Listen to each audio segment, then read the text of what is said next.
Bonjour Coretti. Bonjour Céline. Est-ce que tu peux me partager un peu l'expérience ou le temps que tu as vécu à la maison mère? Ah oui, moi arriver à la maison mère, c'est comme rencontrer la source, rencontrer les sœurs. C'est comme c'était imprégné de souvenirs, même de celles que je n'ai pas connues. Et je me souviens qu'en 2001, quand je suis partie quand je suis revenue du Japon, je suis partie pour le Japon et après je suis revenue du Japon en 2001. J'ai vécu au Pérou et ça fait un total de 14 ans que je n'avais pas venu à la maison mère. Et en montant les marches de la maison mère, je suis partie à pleurer, mais c'était de joie de reprendre contact avec nos sœurs, avec la mission. C'est comme pour moi, ça a toujours représenté le rassemblement des sœurs MNDA de n'importe où et de partout. Là, je garde ce très bon souvenir, passer devant la maison, la nature, les séances, les célébrations.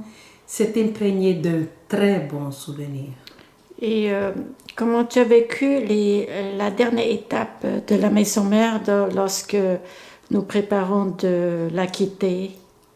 Ah, c'est sûr que c'était un deuil, c'est une expérience forte, mais je me disais, c'est pour moi comme une chance pour faire un premier essai de quitter un lieu qui nous est très cher. Ça m'a toujours fait penser aux Juifs lorsqu'ils devaient quitter Jérusalem.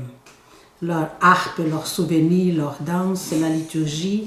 Alors pour moi, quitter la maison mère, c'était comme quitter beaucoup de souvenirs qui ne sont pas perdus. Ils sont là dans mon cœur. Alors c'est une expérience forte, mais en même temps un passage que je trouve très important de le faire. À vrai dire, je suis contente de l'avoir vécu ça. Je pense que je l'ai bien vécu malgré tout. Ok, merci beaucoup. Bienvenue. J'ai beaucoup aimé quand tu m'as demandé de partager cette expérience parce que ça m'a obligée à faire un retour en arrière puis d'essayer de me souvenir de tous ces souvenirs que j'ai eus à la maison mère. Puis c'est allé très loin dans mes souvenirs parce que mon premier souvenir, j'avais à peine 4 ans. C'est au moment où Sœur Hélène Odette a fait ses vœux perpétuels. La famille était invitée pour aller manger dans le bosquet. Il y avait des tables de pique-nique. Les familles apportaient la nourriture. Alors, c'est un très beau souvenir que j'ai du terrain de la maison mère. Je ne me rappelle pas de l'intérieur de la maison. On n'est peut-être même pas entrés, là, les enfants, mais du bosquet. Les souvenirs que j'ai après, c'est quand j'ai décidé d'aller comme missionnaire laïque au Pérou. Alors, je suis allée rencontrer la supérieure générale, qui était sœur Germaine Brisson. Puis, on m'a fait rencontrer Monique, qui s'occupait, elle, des jeunes qui désiraient être missionnaires laïques. Alors, Monique Martel. Et de là, j'ai eu quelques rencontres à la maison mère, mais comme laïque, je suis partie pour mon expérience missionnaire. En revenant, je suis allée plusieurs fois à la maison mère saluer sœur Isabelle Bernard, que j'avais connue là-bas. Puis en 1976, comme missionnaire laïque. Alors, je suis partie au Pérou, je suis revenue à fin de 77, donc 78, 79, j'allais voir les missionnaires Notre-Dame-des-Anges que j'avais connus. Après ça, je suis entrée dans la communauté, mais moi, je suis entrée d'abord comme aspirante puis postulante externe. Alors, en 79, j'étais encore externe, je ne vivais pas à la maison mère. Je travaillais encore à l'hôpital. Puis, il y a eu le décès de mère fondatrice, que j'avais juste entrecroisé. Sœur Isabelle m'avait présenté, mais je n'avais vraiment pas eu la chance de pouvoir jaser avec elle ou la connaître un peu plus. Alors, j'ai assisté à ses funérailles.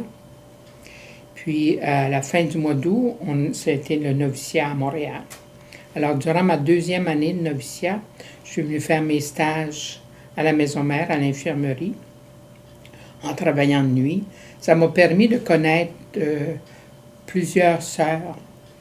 Puis dans chacune de mes expériences à la Maison Mère, ce que j'ai apprécié, c'est que ça me permettait de connaître toutes nos sœurs, de vraiment avoir un contact avec, à ce moment-là, je pouvais dire, il y a peut-être quelques-unes en Chine puis au Japon que je n'avais pas connues encore, mais heureusement, la mission m'a permis de faire leur connaissance. C'est ce qui faisait aussi que quand j'étais en mission, dans différentes missions, l'arrivée des lettres du Canada, l'arrivée des lettres communautaires, c'était toujours apprécié. C'était toujours vraiment quelque chose qui me faisait vivre. Puis je me rappelle avoir traduit dans les langues du pays pour des compagnes qui ne connaissaient pas bien le français, pour que naisse aussi en elles cet attachement. Parce que la Maison Mère, oui, c'était une bâtisse, mais c'était aussi c'était une communauté, c'était un chez nous. Alors, chaque aller-retour en mission, ça a été aussi du bon temps à la Maison Mère, mais aussi du temps de service. Alors, quand je suis revenue du Pérou, j'ai aidé un peu à l'économie locale. J'ai rendu différents services à la maison. Après ça, je suis partie pour le Japon pour revenir à différents congés, mais revenir aussi pour l'animation missionnaire. Puis en même temps que j'ai fait de l'animation missionnaire, j'ai donné des cours d'ordinateur à nos sœurs âgées. Plusieurs sœurs ont appris à se servir des ordinateurs à ce moment-là. Puis j'ai donné un petit coup de main aussi à l'économe locale, sœur Georgette, qui était là à ce moment-là. Mais après 2 ans, on m'a demandé de prêter service auprès de l'économe général. Alors j'ai travaillé avec sœur Lise Hamel, puis après ça avec sœur Myriam, avant de repartir en mission. Parce que ça reste toujours un peu dans notre cœur, ce désir de se donner à l'extérieur. C'est pour ça qu'on est entré dans une communauté missionnaire. Alors, je suis repartie pour le Chili, pour revenir au bout de 2 ans, après avoir fermé la maison là-bas, avec sœur Marielle, puis prêter service au niveau de l'économie locale. Au moment où je revenais, déjà, il y avait une ouverture à un départ de cette maison mère parce que les sœurs prenaient de l'âge. Il y avait de la difficulté à trouver des personnes pour s'occuper de l'administration, de s'occuper de la maison, des employés. Alors, en même temps que de donner ce service-là, j'ai fait partie du comité qui a préparé notre déménagement dans cette nouvelle résidence qu'on a maintenant. Mais c'est de nombreux souvenirs qui sont attachés à cette maison-là, de très beaux souvenirs. Et j'espère qu'un jour, dans quelques années, je pourrais dire qu'il y a des souvenirs qui sont bons ici aussi. Pour l'instant, c'est encore difficile, là. Mais si je regarde dans mon expérience, chacune des maisons où j'ai vécu, il y a toujours des beaux souvenirs, il y a toujours des bons moments, il y a des choses plus dures, mais je pense que ça va rester toujours la maison mère parce que c'est énormément d'années pour plusieurs d'entre nous. Mais ça va rester, oui, une grosse partie de notre vie, mais en même temps, c'était comme un pied à terre. C'était pas ma résidence définitive, là. Pour moi, dans mon cœur, ça a toujours été comme un pied à terre. On va à maison mère, on repart. On revient, on repart. Alors, j'ai pas l'impression d'avoir été déracinée. C'est vraiment comme un nouveau départ. La dernière étape de la préparation avant de quitter, fermer cette maison, est-ce que c'était très difficile à vivre? Surtout la dernière année, ce qui a été très difficile à vivre, oui, il y avait à planifier le déménagement. Heureusement, des compagnes ont pu en prendre une grande part, mais il fallait maintenir un personnel adéquat. Il fallait avoir des employés qui acceptent de nous accompagner jusqu'à la fin. il fallait, avec mon équipe de maintenance, voir à ce que la maison reste en forme aussi. Parce que la maison mère commençait à nous donner des signes de vieillissement, elle aussi, au niveau de la plomberie, au niveau du plâtre, au niveau de... Alors, il y avait beaucoup de problèmes qui se sont ajoutés dans les dernières années, la fournaise, qui sont venus comme rendre encore plus clair pour moi que c'était le temps de partir. Mais il y a eu tellement de choses à faire que je ne peux pas dire que c'est à ce moment-là que j'ai vraiment réalisé le départ. Ça a été plus dans les mois qui ont suivi. Parce qu'à ce moment-là, on n'avait pas le temps de penser. Il fallait vraiment faire des boîtes, jeter ce qu'il y avait à jeter, ramasser ce qu'il y avait à ramasser, parce que la vie continue. Le travail d'économa continue, même si c'est un autre monde. Mais il fallait voir pour continuer. Puis voir aussi pour que les compagnes ne s'épuisent pas non plus. En fait, on peut dire que mission accomplie. Oui. Et en même temps, c'est sûr, on garde toujours un beau souvenir. Oui, ça, on ne l'oubliera pas. On en parle souvent, on parle du terrain, on parle des souvenirs là-bas, des chevreuils. Il y a plein de petites choses qui nous manquent.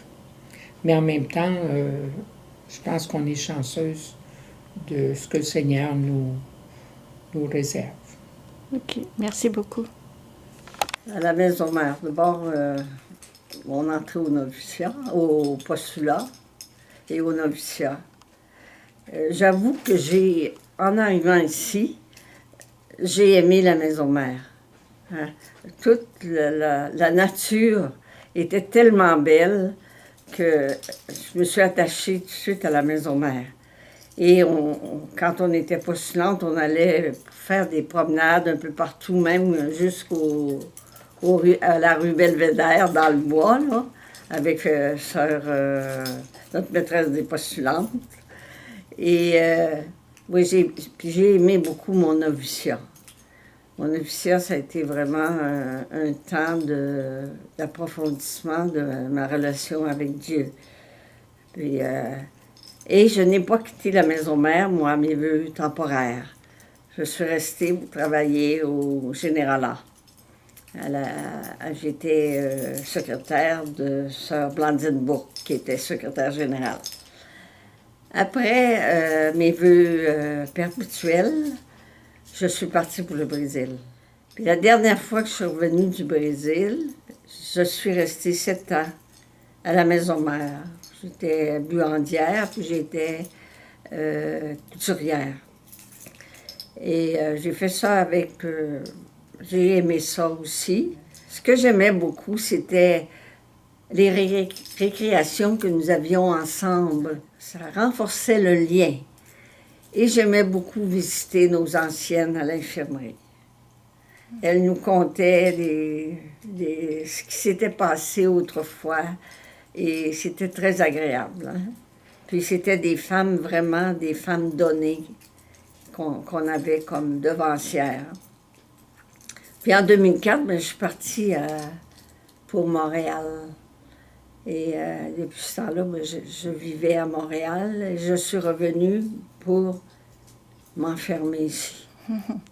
Là, c'est moins drôle. OK. Ouais. Donc, tu as gardé très bons souvenirs de la maison mère. Oui, la maison mère. Puis quand je la vois, là, ça me fait vraiment de la peine qu'on l'ait quittée. Je serais restée dans un coin en haut, là, j'aurais bâti une cabane là, en haut, puis je serais restée là. Mais oui, comme Lise dit, à chaque fois que je passe à la maison mère, devant la maison mère, ça me fait de la peine. Je comprends. J'ai beaucoup de souvenirs à partir du postulat, du noviciat, mais surtout l'engagement perpétuel, le jour de la profession. Mais le meilleur souvenir, je crois que ce sont toutes les fêtes que nous avions. Lorsque il y avait une fête, on faisait un petit théâtre. On chantait des chansons à répondre, on dansait, on mimait quelque chose Et ce goût de la fête était très fort chez nous. Et je trouve que c'est un bel héritage que notre mère fondatrice nous a laissé. Et j'espère que les plus jeunes vont pouvoir continuer cet héritage. Car c'était la joie.